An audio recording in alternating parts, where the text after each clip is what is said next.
नमस्कार, live news में आप सभी का स्वागत है। मैं हूं आपके साथ गरिमा वाजपेयी। खबरों में आगे बढ़ेंगे उससे पहले एक नजर आज के हेडलाइंस पर डालेंगे। 4 जुलाई को प्रधानमंत्री मोदी जाएंगे राजस्थान। पिंक सिटी को मिलेगी रिफाइनरी से लेकर मेट्रो तक की सौगात। छात्रों की गूंज अभियान को लेकर देश भर में कांग्रेस करेगी प्रेस कॉन्फ्रेंस। शिक्षा मंत्री धर्मेंद्र प्रधान के इस्तीफे को लेकर प्रेस कॉन्फ्रेंस। कोलकाता में निर्माणाधीन गोदाम की छत गिरने से 5 की मौत। हादसे की जांच के लिए एसआईटी गठित, 3 आरोपी गिरफ्तार। सीएम योगी का संत कबीर नगर का दौरा आज। 475 करोड़ की परियोजनाओं का लोकार्पण व शिलान्यास करेंगे सीएम। राम मंदिर चढ़ावा चोरी के बाद अब जमीन खरीद की भी जांच करेगी एसआईटी। रिपोर्ट सौंपने के बाद अब तक कोई कार्रवाई नहीं। लखनऊ अग्निकांड में 15 युवाओं की जान लेने वाली अवैध बिल्डिंग बनवाने में 18 दोषी। एलडीएवीसी ने शासन को भेजी रिपोर्ट। आप देख रहे हैं की न्यूज, खबरों का सारथी। रुक करते हैं खबरों की ओर। रायपुर से खबर। सीएम विष्णुदेव साय आज लौटेंगे छत्तीसगढ़। सीएम साय दोपहर 12:10 की फ्लाइट से होंगी रवाना। दोपहर 2:15 पर रायपुर एयरपोर्ट पहुंचेंगे। रायपुर स्थित निवास जाएंगे मुख्यमंत्री विष्णुदेव साय। बड़ी जानकारी आपको हम बता रहे हैं। दोपहर 2:15 पर रायपुर एयरपोर्ट पहुंचेंगे। अहम जानकारी आपको हम बता दें। और रायपुर स्थित निवास जाएंगे मुख्यमंत्री साय। अहम खबर आपको हम बता रहे हैं।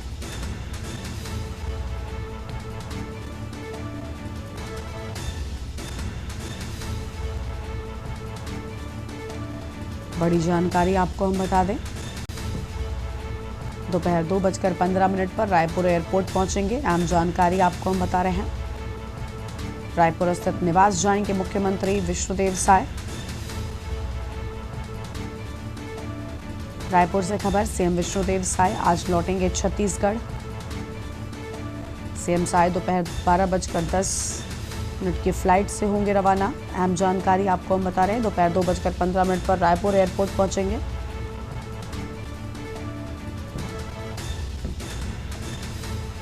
रायपुर स्थित निवास जाएंगे मुख्यमंत्री साय। सीएम विष्णुदेव साय आज लौटेंगे छत्तीसगढ़। अहम जानकारी आपको हम बता रहे हैं। सीएम साय दोपहर 12:10 की फ्लाइट से रवाना हो जाएंगे। दोपहर 2:15 पर रायपुर एयरपोर्ट पहुंचेंगे। रायपुर स्थित निवास जाएंगे मुख्यमंत्री विष्णुदेव साय। सीएम विष्णुदेव साय आज लौटेंगे छत्तीसगढ़। अहम जानकारी आपको हम बता रहे हैं। सीएम साय दोपहर 12:10 की फ्लाइट से रवाना हो जाएंगे।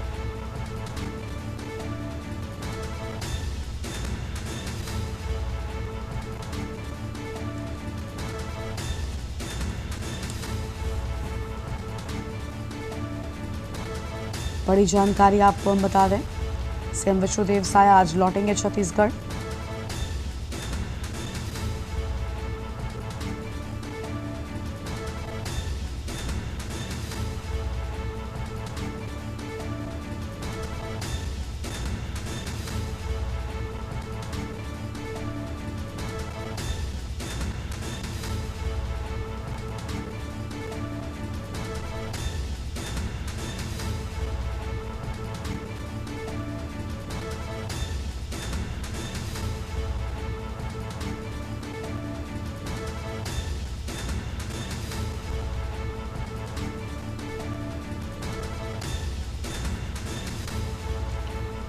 रायपुर से खबर। सीएम विष्णुदेव साय आज छत्तीसगढ़ लौटेंगे।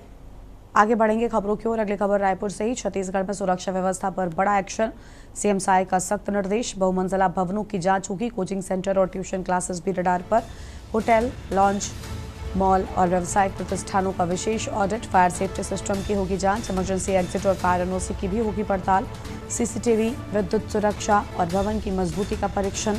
सुरक्षा मानकों में लापरवाही मिली तो होगी सख्त कार्रवाई। सीएम साय ने मुख्य सचिव विकासशील को दिए निर्देश। बड़ी जानकारी आपको हम बता रहे हैं।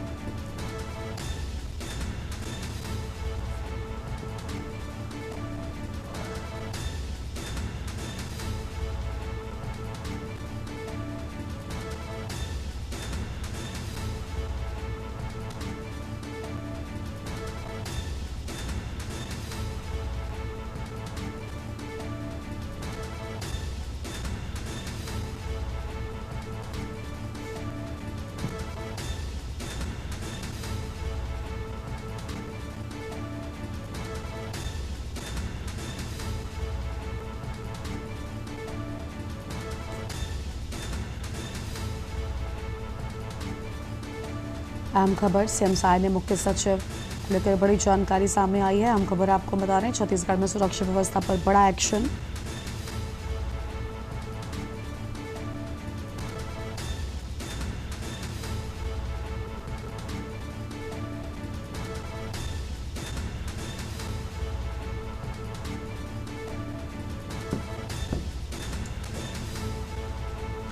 बड़ी खबर आपको हम बता दें, होटल, लॉन्च, मॉल और व्यावसायिक प्रतिष्ठानों का विशेष ऑडिट। अहम जानकारी आपको हम बता रहे हैं।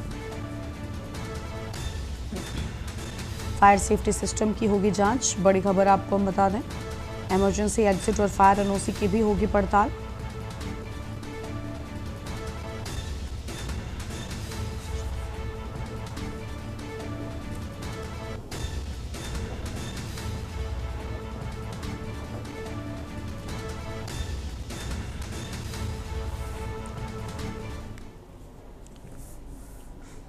आगे बढ़ते हैं खबरों की ओर। अयोध्या से खबर, सूत्रों के हवाले से चंपत राय से जुड़े व्यक्ति पर गंभीर आरोप की बात सामने आई। सीआरपीएफ सिपाही की संपत्ति और व्यवसाय को लेकर उठे सवाल, ड्यूटी और प्रभाव के दुरुपयोग के आरोप, जांच की मांग तेज, कथित आय से अधिक संपत्ति की जांच की उठी मांग। मामले पर आधिकारिक पुष्टि और प्रतिक्रिया का इंतजार, पूरे प्रकरण की निष्पक्ष जांच की मांग पर जोर। अहम खबर आपको हम बता रहे हैं।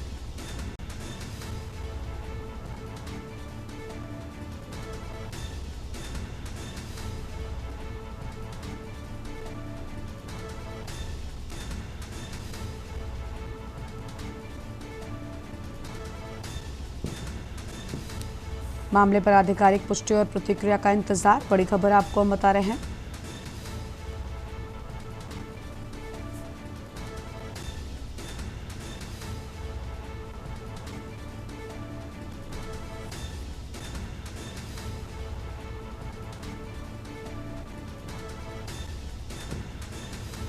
अहम खबर आपको हम बता दें, ड्यूटी और प्रभाव के दुरुपयोग के आरोप, जांच की मांग तेज। अहम जानकारी आपको हम बता रहे हैं। कथित आय से अधिक संपत्ति की जांच की उठी मांग।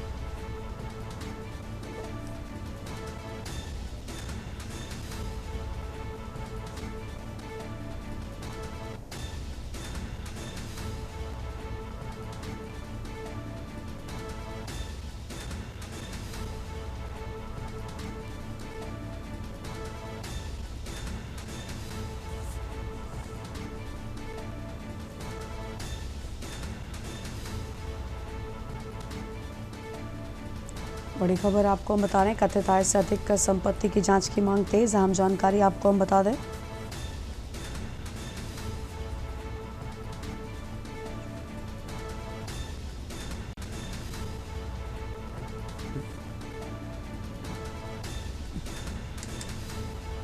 सूत्रों के हवाले से चंपत राय से जुड़े व्यक्ति पर गंभीर आरोप की बात सामने आई है। सीआरपीएफ सिपाही की संपत्ति और व्यवसाय को लेकर उठे सवाल। अहम खबर आपको हम बता रहे हैं।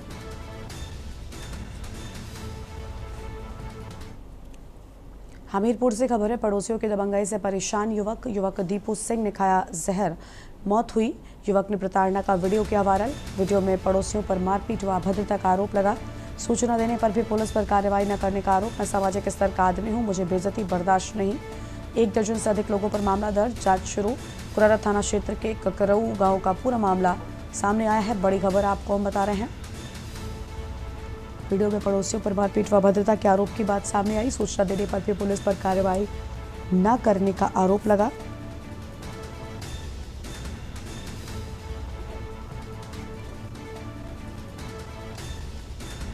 एक दर्जन से अधिक लोगों पर मामला दर्ज कर जांच शुरू किए जाने की बात सामने आई है। अहम खबर आपको हम बता रहे हैं।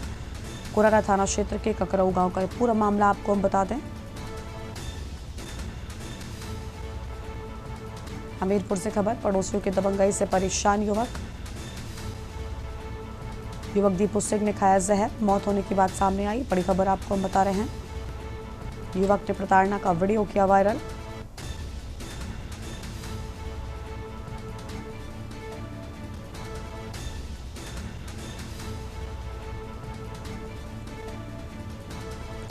सूचना देने पर भी पुलिस पर कार्रवाई न करने का आरोप लगा। बड़ी जानकारी आपको हम बता रहे हैं। मैं सामाजिक स्तर का आदमी हूँ, मुझे बेइज्जती बर्दाश्त नहीं। बड़ी बातें सामने आई।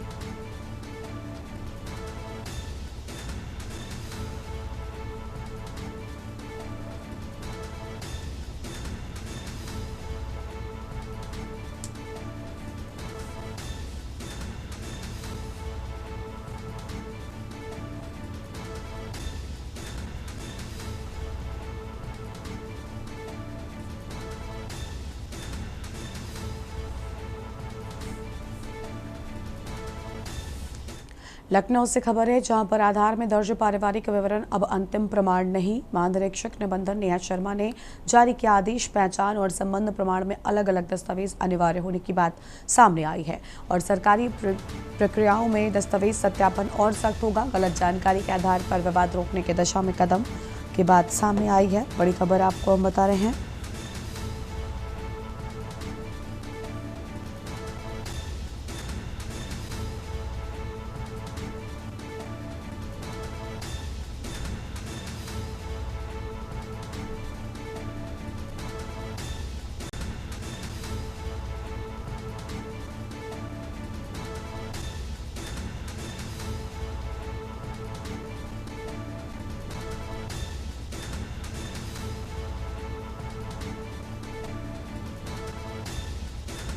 गलत जानकारी के आधार पर विरोध रोकने की दिशा में अहम कदम। बड़ी जानकारी आपको हम बता दें।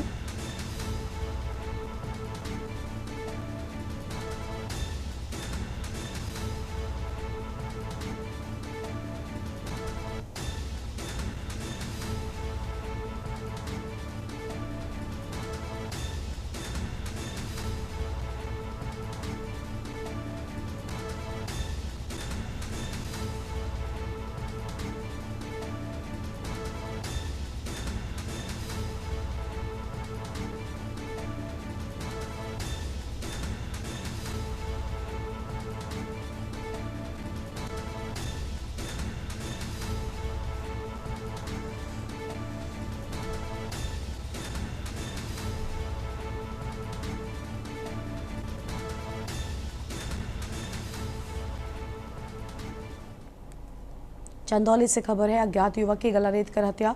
गंगा नहर में युवक की हत्या कर फेंका गया शव। सुबह सुबह टहलने गए लोगों ने शव देख सूचना पर पुलिस फॉरेंसिक टीम मौके पर पहुंची। अलीनगर थाना क्षेत्र बनता जा रहा है क्राइम जोन। एसपी अनंत चंद्रशेखर का दावा, जल्द होगा खुलासा। बड़ी जानकारी आपको हम बता दें।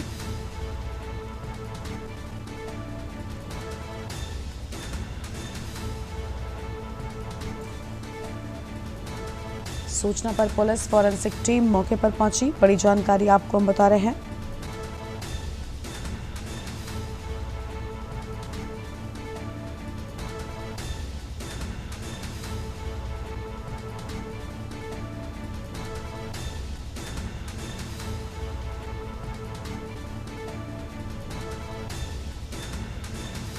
चंदौली से खबर, अज्ञात युवक की गला रेत कर हत्या। बड़ी जानकारी आपको हम बता रहे हैं।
गांव माहेगा में थाना अलीनगर क्षेत्र अंतर्गत सुबह सूचना मिली कि एक अज्ञात शव मिला हुआ है। तो मौके पर तत्काल पुलिस पहुंचा और इसमें गले में चोट के निशान हैं। तो अभी बॉडी फोरेंसिक टीम भी आई है, सूचना एवं साक्ष्य का संकलन किया जा रहा है और बॉडी तत्काल कब्जे में लेकर के उसको मॉर्चरी हेतु भेजा गया है और इसमें शीघ्र आइडेंटिफिकेशन हो करके इसमें तहरीर प्राप्त कर विधिक कार्रवाई की जाएगी। आगे बढ़ते हैं खबरों की ओर और अगली बड़ी जानकारी का रुख कर लेते हैं। अलीगढ़ में पुराने विवाद में पूर्व प्रधान पर फायरिंग। 20 साल पुराने मामले में पूर्व प्रधान पर फायरिंग की बात सामने आई है। अहम खबर आपको हम बता रहे हैं, बड़ी जानकारी आपको हम बता दें। 2 लड़कों ने पिता की हत्या के मामले में की फायरिंग। बड़ी जानकारी आपको हम बता दें, पूर्व प्रधान पर बाइक सवार 6 हमलावरों ने फायरिंग की। खेत पर काम करते वक्त हमलावरों ने फायरिंग की। 2 गोली लगने से पूर्व प्रधान जयवीर घायल। 20 साल पहले जयवीर सिंह ने किया था हत्या के मामले में जयवीर सिंह जेल भी गए थे।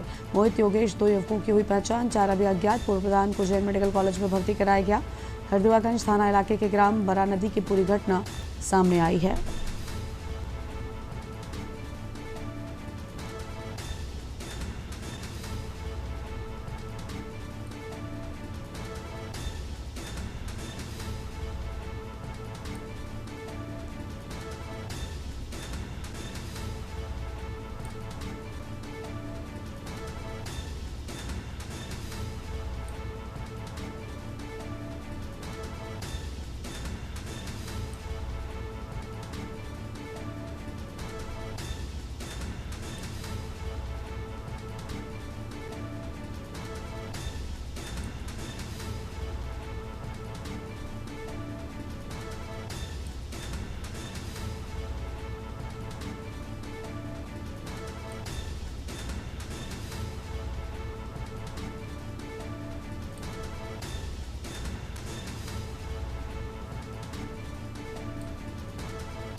मैं खेत पर, पापा जी हमारे पहले तो खेत पर गए।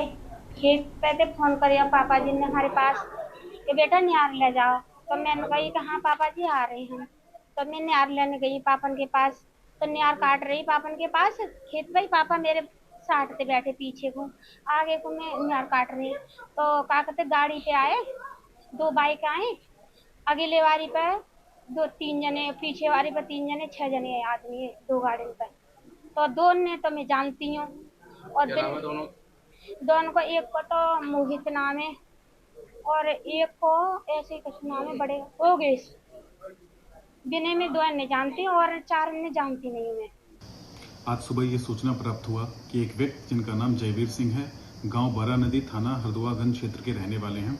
ये अपने खेतों पर काम कर रहे थे कि इनको अज्ञात व्यक्तियों द्वारा घायल कर दिया गया है। इनको इलाज के लिए मेडिकल कॉलेज अलीगढ़ भर्ती कराया गया है। इन्हें गनशॉट इंजरी है, जहां पर इनका इलाज चल रहा है और ये खतरे से बाहर है।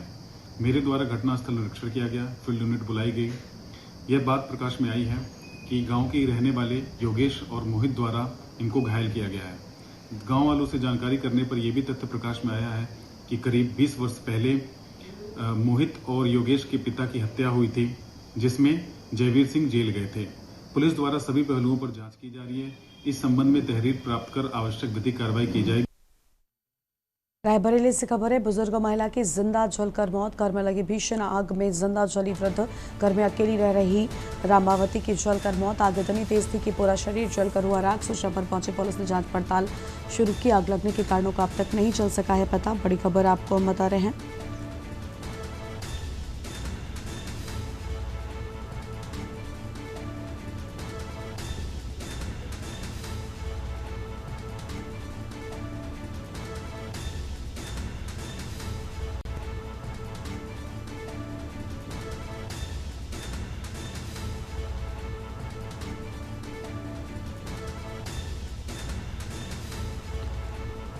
बड़ी जानकारी आपको हम बता रहे हैं।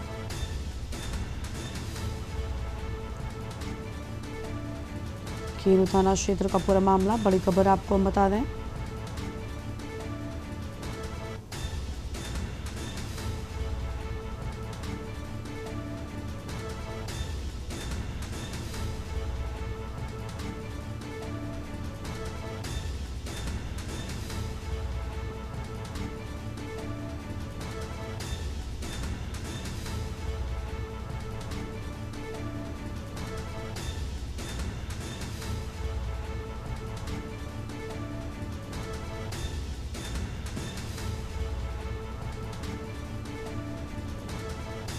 आग लगने के कारणों का अब तक नहीं चल सका है पता। बड़ी जानकारी आपको हम बता दें, खीरू थाना क्षेत्र के फिरोजाबाद मछली खीरू गांव की पूरी घटना सामने आई है। बड़ी जानकारी आपको हम बता रहे हैं।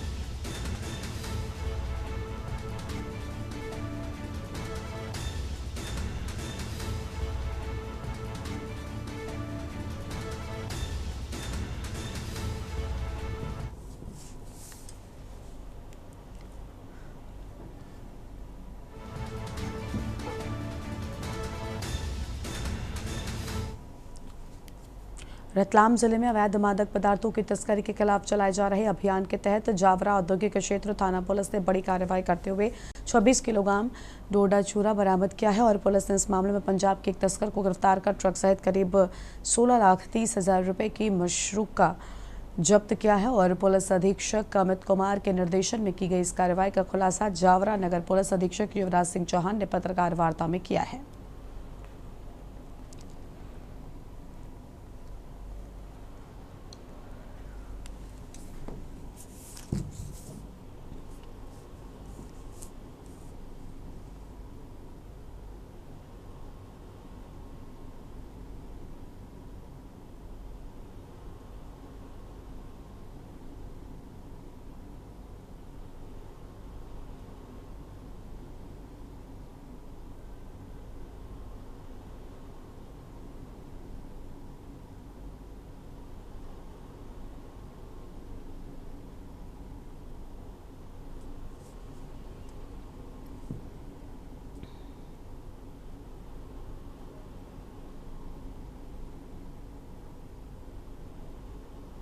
जिला रतलाम और अतिरिक्त पुलिस अधीक्षक महोदय के निर्देशन में अवैध मादक पदार्थों के खिलाफ कार्रवाई करते हुए कल थाना प्रभारी औद्योगिक क्षेत्र जावरा श्री प्रकाश गडेरिया को 2 अलग अलग मुखबिरों के द्वारा सूचना प्राप्त हुई कि ट्रकों में अवैध रूप से छिपा करके डोडा चूरा ले जाया जा रहा है। सूचना पर नाकाबंदी की गई, घेराबंदी करके जो है ट्रकों को रोका गया। पहले प्रकरण में जो ट्रक रोका है उसका नंबर है PV07 CD 6340।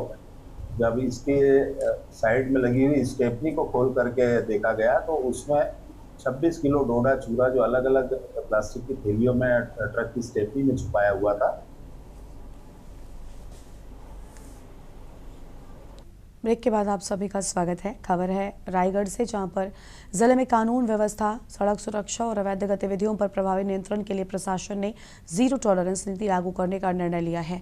Collector Mayank Chaturvedi और SSP शशि मोहन सिंह की अध्यक्षता में आयोजित उच्च स्तरीय बैठक में विभिन्न विभागों के अधिकारियों के साथ सुरक्षा, यातायात और अवैध कारोबारों पर व्यापक समीक्षा की गई। बैठक में नेशनल हाईवे पर बढ़ती सड़क दुर्घटनाओं को रोकने के लिए हाईवे मॉनिटरिंग तंत्र के गठन का निर्णय लिया गया है। साथ ही जिले के 16 चिन्हित ब्लैक स्पॉट्स में आवश्यक सुधार कार्यों को प्राथमिकता देने के निर्देश दिए गए। प्रशासन ने अवैध उत्खनन और खनिज परिवहन के खिलाफ भी कड़ा रुख अपनाया है। आज कलेक्ट्रेट के सभा कक्ष में यहाँ पर जिला स्तरीय अधिकारियों की मीटिंग हुई, जिसमें प्रमुख मुद्दा लॉ एंड ऑर्डर, ट्रैफिक और ये नशे से संबंधित है। ये प्रमुख मुद्दे के साथ साथ जिले के और भी समस्याओं पर बात हुई, लेकिन आने वाले दिनों में जैसे मुहर्रम का त्यौहार है और लॉ एंड ऑर्डर से रिलेटेड कई जन सुनवाइयाँ होनी है, उसको लेकर जिला प्रशासन की अपनी तैयारी, अपनी रणनीति पर चर्चा हुआ और सभी SDM SDOP को निर्देशित किया गया कि इसमें आगे की जो रणनीति होगी उस पर कैसे काम करना है। ट्रैफिक को लेकर और अब सीधा आपको लखनऊ लेकर चलते हैं। मुख्यमंत्री योगी आदित्यनाथ क्या कुछ कह रहे हैं वो आपको हम सुनाएंगे। संविधान हत्या दिवस के अवसर पर आयोजित आज के इस लोकतंत्र सेनानी सम्मान कार्यक्रम में समारोह में उपस्थित प्रदेश सरकार में मंत्रिमंडल के मेरे सहयोगी, वित्त और संसदीय कार्य मंत्री श्री सुरेश कुमार खन्ना जी, कार्यक्रम के संयोजक श्री ब्रज बहादुर जी,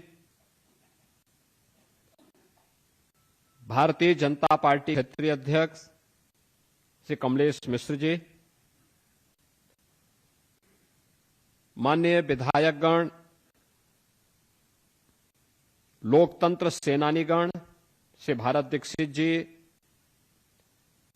श्री गया प्रसाद सोनकर जी, श्री राम सिंह कुशवाहा जी, श्री विद्याराम वर्मा जी, श्री अजय सिंह जी, ओम प्रकाश गुप्ता जी,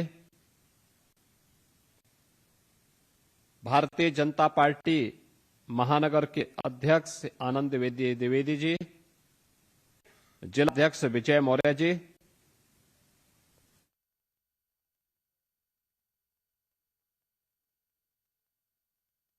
में उपस्थित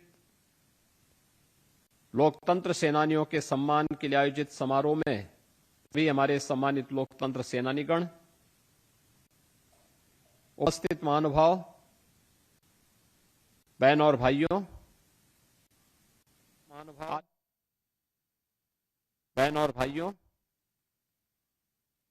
आज पूरा देश 25 जून 1975 के उस काले अध्याय को स्मरण कर रहा है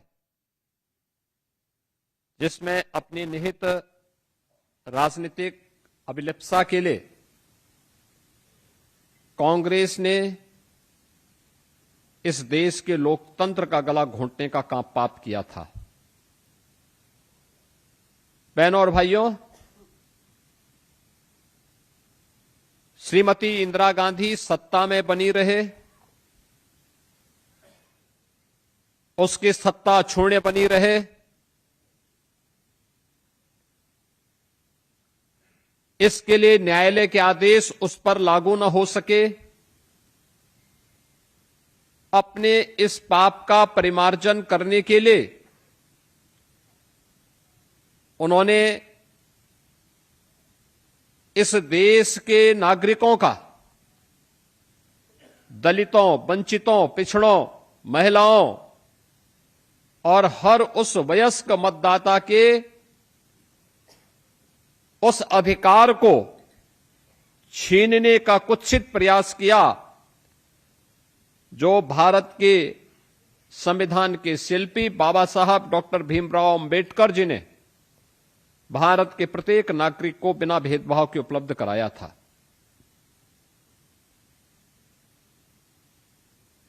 यानी कांग्रेस का ये पाप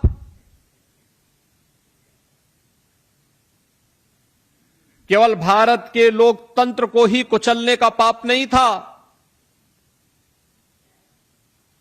ये बाबा साहब भीमराव अंबेडकर के सपनों पर सीधे सीधे प्रहार था।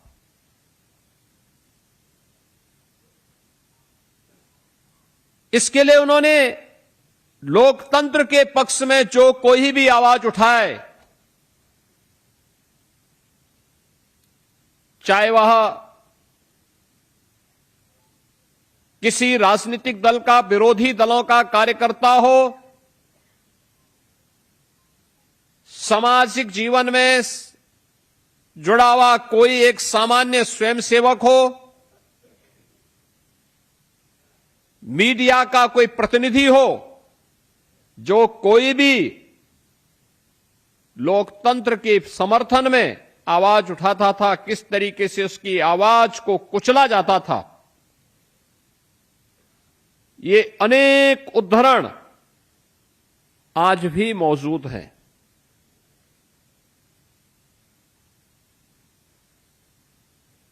स्वाभाविक रूप से बात सामने आती है, ऐसी क्या आवश्यकता थी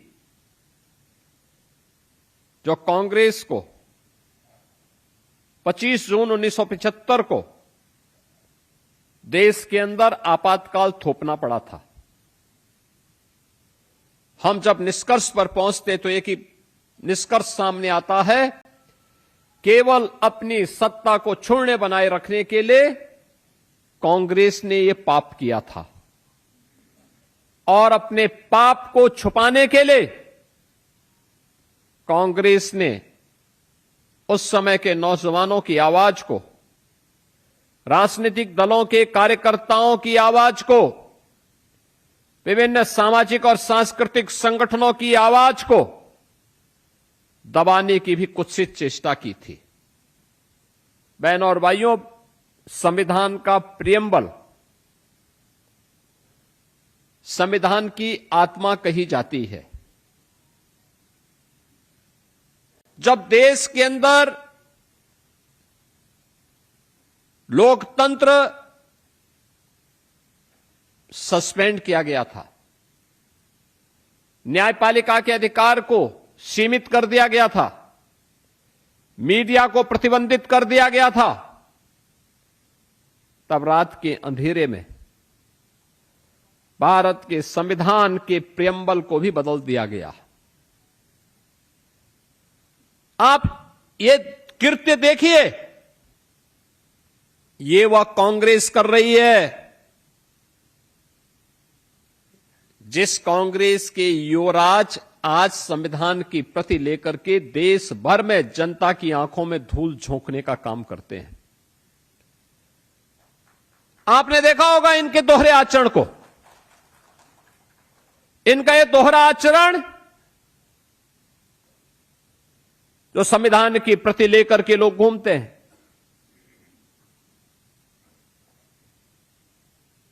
जनता की आंखों में धूल झोंकने का काम करते हैं। लेकिन जब इनको मौका मिला था तब इन्होंने क्या कृत्य किया था, इनके पूर्वजों ने क्या कृत्य किया था, किस प्रकार का अत्याचार ढाया था, कैसे बाबा साहब भीमराव अंबेडकर के द्वारा बनाए गए संविधान की आत्मा को कुचलने का काम किया था। ये किसी से छुपा हुआ नहीं है।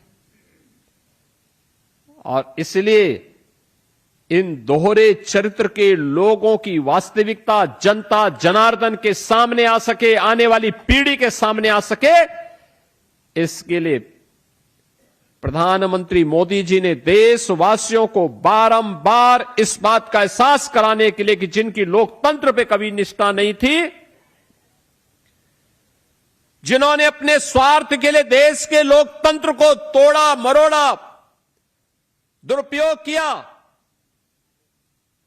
संविधान में संशोधन केवल अपने स्वार्थ के लिए किया, उसमें लोक हित नहीं था, समाज हित नहीं था, राष्ट्र हित नहीं था, उसको करते हुए बाबा साहब की आत्मा को भी अपमानित करने का जो कांग्रेस पाप कर रही थी, बार बार पाप कर रही थी, वह वर्तमान पीढ़ी को प्राप्त होना चाहिए, जानकारी होती रहनी चाहिए। बहनों और भाइयों, अतीत की गलतियों का परिमार्जन और उससे सबक वर्तमान पीढ़ी सीख सके, यह अत्यंत महत्वपूर्ण है। और इस दिशा से आज का दिन 25 जून की तिथि को संविधान हत्या दिवस के रूप में पूरे देश के अंदर आयोजित करके वर्तमान पीढ़ी को भी इस बात का अवगत कराने का कार्य हो रहा है। आज संविधान की आत्मा को कुचले हुए 5 दशक से अधिक समय हो चुका है। स्वाभाविक रूप से जिनकी उम्र 50-55 साल तक होगी, उनको उस समय की घटना का बहुत स्मरण नहीं होगा। उससे कम जिनकी उम्र है उनको भी कुछ भी पता नहीं। आने वाली पीढ़ियां भूल न जाएं, ये बताने की आवश्यकता है। जो लोग संविधान की प्रतियां लेकर के घूम घूम करके जनता की आंखों में धूल झोंक रहे हैं, इनके दोहरे चरित्र को जनता के सामने उजागर किए जाने की आवश्यकता है। एक पक्ष इसका और दूसरा पक्ष वह जो उस समय श्रीमती इंदिरा गांधी के अत्याचार के कारण करा रहे थे, लोकतंत्र के समर्थन में जेल की यात्रा कर रहे थे। श्रीमती इंदिरा गांधी जी के आदेश से उस अत्याचार की चपेट में पिस रहे थे। ऐसे श्री लालू प्रसाद यादव जी हों, स्वर्गीय मुलायम सिंह जी हों, इनकी वर्तमान पीढ़ी क्या कर रही है, ये आज उसी कांग्रेस के साए में अपनी राजनीति करते हुए दिखाई दे रहे हैं। याद करिए, जब भी समाजवादी पार्टी कांग्रेस के साथ गठबंधन करने का प्रयास करती थी, स्वर्गीय मुलायम सिंह जी उसका विरोध करते थे। कहते थे कि सब कुछ हो जाएगा लेकिन कांग्रेस के साथ गठबंधन नहीं होना चाहिए। लेकिन उनके उत्तराधिकारी क्या कर रहे हैं, उनका आचरण देखो ना। वे कुछ भी हो जाए,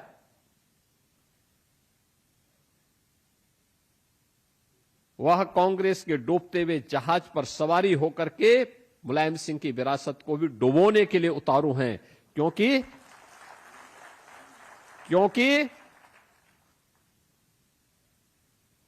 कांग्रेस ने लोकतंत्र को कुचला था और इनका भी लोकतंत्र पे कोई निष्ठा नहीं है। याद करिए ना, इनकी भी जब सत्ता थी तो उन्होंने लोकतंत्र को कुचलने के लिए कोई कोर कसर नहीं छोड़ा था। इन्होंने भी सभी संस्थाओं पे हमला किया था। क्या कार्यपालिका हो, क्या न्यायपालिका हो, क्या प्रेस हो,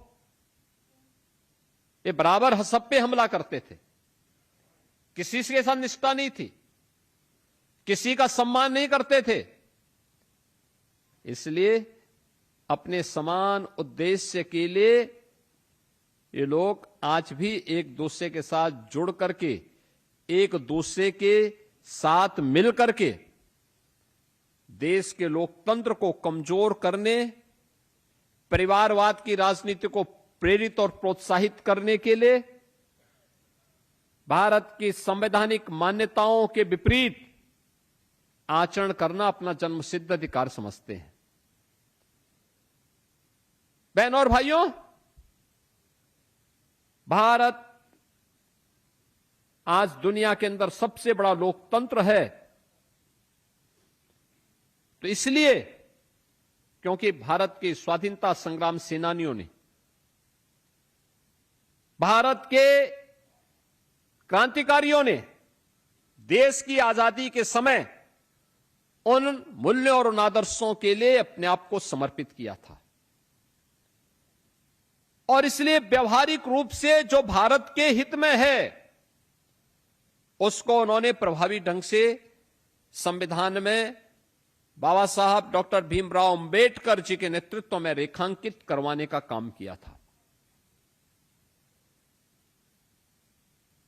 याद करिए, जब G20 की बैठक भारत में आयोजित हो रही थी, अलग अलग राज्यों में आयोजन हो रहे थे, तब प्रधानमंत्री मोदी जी ने दुनिया के सामने कहा था कि भारत दुनिया का सबसे बड़ा लोकतंत्र ही नहीं बल्कि यह दुनिया का सबसे प्राचीन लोकतंत्र भी है, और अगर कह सकें तो भारत लोकतंत्र की जननी भी है, लोकतंत्र की जननी भी है। जब दुनिया लोकतंत्र के बारे में नहीं जानती थी, तब भारत के अंदर तमाम गांवों में तमाम ऐसे क्षेत्र थे जहां पर लोकतांत्रिक मूल्य और उसके अनुरूप व्यवस्था का संचालन होता था, स्वतःस्फूर्त भाव के साथ होता हुआ दिखाई देता था। बहुत सारे ऐसे उदाहरण मिलते हैं जिनका हजारों वर्षों का इतिहास है, जिसमें इस बात के उल्लेख मिलते हैं कि लोकतंत्र भारत के जीन्स का हिस्सा है। लोकतंत्र की शासन पद्धति भारत के अंदर ही पनपी, फली फूली, दुनिया के अंदर गई, और आज भारत फिर से दुनिया के सबसे बड़े लोकतंत्र के रूप में शानदार यात्रा को लेकर के चल रहा है। ये लोकतंत्र, यह दुनिया के सबसे बड़े लोकतंत्र में ही संभव हो सकता है जहां पर कार्यपालिका हो, न्यायपालिका हो या विधायिका या मीडिया, ये सभी स्तंभ एक दूसरे का तो सम्मान करते हैं ही, लेकिन अंततः जनता को जनार्दन मान करके उनके प्रति जवाबदेह होते हैं, उनके प्रति जवाबदेह होते हैं। समाज के अंतिम पायदान के नागरिक के लिए, अंतिम पायदान पर बैठे हुए व्यक्ति के लिए शासन की योजना का बनना ये लोकतंत्र की सशक्तिकरण का आधार है। जब प्रधानमंत्री मोदी जी सदी की सबसे बड़ी महामारी के दौरान, जिस महामारी ने पूरी दुनिया को पस्त कर दिया था, जिसके सामने बड़े बड़ी शक्तियां धराशायी हो गई थी, उस कोविड के दौरान, कोविड महामारी की चिंता के बगैर जब देश के अंदर आम जन की सुविधा को ध्यान में रखने के लिए चलते हैं, पूरे देश का प्रतिनिधित्व करते हुए वैक्सीन निर्माण के कार्यों का निरीक्षण करते हैं, हर व्यक्ति के लिए फ्री टेस्ट, फ्री उपचार, फ्री वैक्सीन और फ्री में राशन की सुविधा की घोषणा करते हैं और उसको प्रभावी ढंग से लागू करवाते हैं, तो ये लोकतंत्र की ताकत का ही एहसास मोदी जी करवाते हैं कि हमारी जवाबदेही अंततः जनता जनार्दन के प्रति है। हमने नैतिक रूप से, अंतःकरण से अंतिम पायदान पर बैठे हुए व्यक्ति के प्रति अपने लोकतांत्रिक मूल्यों और आदर्शों की जवाबदेही सुनिश्चित की है और इसीलिए शासन की योजनाएं बनती हैं। सबका साथ और सबका विकास का ये भाव उसी लोकतंत्र को पुष्ट करता है, जिसके तहत बिना जाति, बिना मत, बिना मजहब, बिना क्षेत्र, बिना भाषा देखे भारत का नागरिक है, पात्रता की श्रेणी में आता है, वह योजना का लाभ प्राप्त करने का अधिकारी है और मोदी जी की सभी प्रकार की योजनाएं इस दिशा से समर्पित हैं। 4 करोड़ गरीबों को मकान की सुविधा उपलब्ध हो जाना, 12 करोड़ गरीबों के घर में शौचालय बन जाना, 10 करोड़ गरीबों के घर में रसोई गैस का कनेक्शन पहुंच जाना, 80 करोड़ लोगों को फ्री में राशन की सुविधा देश के अंदर मिल जाना, 50 करोड़ लोगों को देश के अंदर 5 लाख रुपए की आयुष्मान भारत की सुविधा का लाभ प्राप्त हो जाना, ये सभी भारत के पुष्ट लोकतंत्र को ही प्रदर्शित करता है, जिसमें सत्ता अंततः लोकतंत्र के प्रति जवाबदेह होती है जब वह जनता जनार्दन के अंतिम पायदान पर बैठे हुए व्यक्ति की चिंता करती है। एक तरफ मोदी जी के नेतृत्व में लोकतंत्र को मजबूती प्रदान करने का वह अभियान, जिसमें जनता ही सब कुछ है। लोकतंत्र का मतलब भी यही है, जनता का शासन, जनता के द्वारा जनता के लिए। योजना का लाभ, उसका अंतिम, उनका निष्कर्ष क्या है, वो अंतिम पायदान पर बैठे हुए जनता जनार्दन के व्यक्ति को इस योजना के साथ जोड़ना। परिणाम 25 करोड़ लोग गरीबी रेखा से मुक्त होकर के एक नए मध्यम वर्ग के रूप में उभर करके अपनी आकांक्षाओं की पूर्ति करते हुए दिखाई देते हैं और देश के विकास में अपना योगदान देते हुए दिखाई देते हैं। किसी बीमारी के कारण या किसी अन्य आपदा की चपेट में आता है और उनके उत्तराधिकारी यथास्थिति पति पत्नी को वर्तमान में हम लोगों ने व्यवस्था दी है और 2018 से हम लोगों ने उनकी प्रतिमाह सम्मान राशि 20,000 रुपये प्रदेश के अंदर की है। 20,000 रुपये हम उन लोकतंत्र सेनानियों को उपलब्ध करवाते हैं। इसके साथ ही लोकतंत्र सेनानी या उनके उत्तराधिकारी यथा पति अथवा पत्नी में से जो भी हों, एक सहायक के साथ पूरे प्रदेश में उत्तर प्रदेश राज्य परिवहन निगम की सभी श्रेणियों की बसों में निःशुल्क यात्रा की सुविधा भी उन्हें प्रदान की गई है। लोकतंत्र सेनानियों को राजकीय चिकित्सालयों में निःशुल्क चिकित्सा सुविधा उपलब्ध करवाई जा रही है और मैं इसको कहता हूं कि लोकतंत्र सेनानियों को अब हम कैशलेस 5 लाख रुपए की प्रतिवर्ष स्वास्थ्य की सुविधा उपलब्ध करवाने की कार्रवाई के साथ भी जोड़ने जा रहे हैं। बहुत शीघ्र इसके एक कार्यक्रम को आयोजित करके इस अभियान को हम मजबूती के साथ आगे बढ़ाएंगे।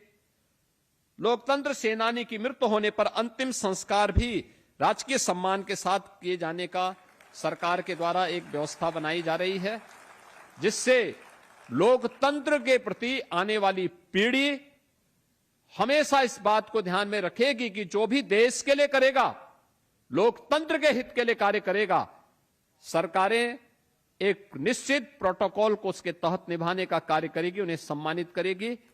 मुझे आज आप सभी लोकतंत्र सेनानियों का प्रदेश भर में फैले हुए ये सभी लोकतंत्र सेनानी और उनके आश्रितों का सम्मान करते हुए गौरव की अनुभूति हो रही है। आपके संघर्ष से, आपके श्रम से, आपकी मेहनत से लोकतंत्र की पुनर्बहाली हुई और आज हम एक सुखद अनुभूति में एक सामान्य नागरिक, एक दबे कुचले वंचित अति पिछड़े महिलाओं, इन सब की आवाज डबल इंजन की सरकार बन पा रही है। ये इसी कारण संभव हो पाया है और इसलिए आज के इस अवसर पर मैं आप सबके स्वस्थ और दीर्घ जीवन की कामना करता हूं और आपको आश्वस्त करता हूं, ये डबल इंजन सरकार आपके साथ खड़ी है, पूरी मजबूती के साथ आपके हितों का संवर्धन करेगी, आपका सम्मान करेगी, जिससे आपकी उपस्थिति लोकतंत्र को जीवंतता प्रदान करती रहे।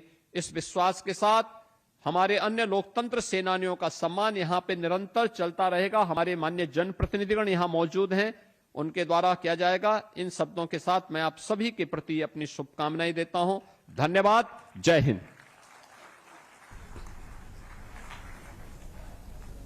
बहुत बहुत धन्यवाद माननीय मुख्यमंत्री महोदय। कृपया आप सभी अपने स्थान पर खड़े हो जाएं। राष्ट्रगान के सम्मान में कृपया आप सभी महानुभाव अपने स्थान पर। लखनऊ से आप सुन रहे थे मुख्यमंत्री योगी आदित्यनाथ को, जिनकी ओर से अहम बातें कही गई हैं और इस बीच लखनऊ से बड़ी जानकारी सामने आ रही है, उसका भी रुख कर लेंगे। लखनऊ की खबर का रुख करेंगे, उससे पहले दिल्ली से बड़ी जानकारी आपको हम बताते हैं। शिक्षा प्रणाली और छात्रों के मुद्दे पर अभियान, आज बड़ी जानकारी आपको हम बता दें। कांग्रेस अभियान के तहत देश भर में करेगी कॉन्फ्रेंस, बड़ी जानकारी।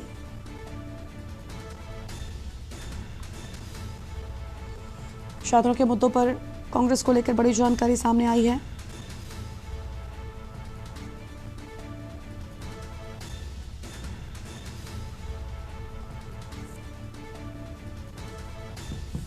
अहम खबर आपको हम बता दें, कन्हैया कुमार और वर्षा गायकवाड़ समेत कई नेता करेंगे कॉन्फ्रेंस।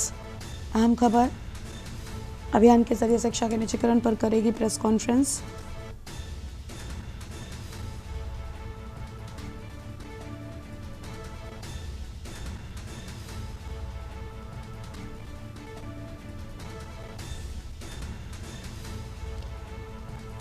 शिक्षा मंत्री धर्मेंद्र प्रधान के इस्तीफे की मांग करेगी कांग्रेस, बड़ी जानकारी आपको हम बता दें। कांग्रेस के छात्रों की गूंज अभियान आज, अहम खबर आपको हम बता दें।